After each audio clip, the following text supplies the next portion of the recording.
makaman dare, inda duk kana da damuwa to kai ta ƙuryar dare, ka yi alwala, ka yi sujada, ka fasa ma Allah kuka, ka yi masa yadda yaro yake ma uwarsa, ka fashe da kuka. Wanda suka ji ɗan tarihin da na bayar na raya ta Abibi su na faɗi ƙalubalen da na gabar shi ne ma Allah irin wannan kuma ya fitar da ni a lokacin aikin hajji, ko lokacin da na tara kuɗin alhazai na jihar Sokoto na hadiya alhaji 3,000 naira riyal 250 riyal 750 ba, ya fi miliyan 100 na yanzu. Aka zo aka yaudare ni aka anshe su kamfanin 419 da na gano na je na fasa ma Allah kuka,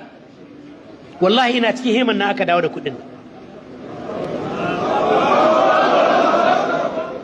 So kenan akwai lokacin da addu'a ta fi kadari, haka annabi Yakub yake so ya ce akwai lokacin da zan muku addu'a kar ku damu.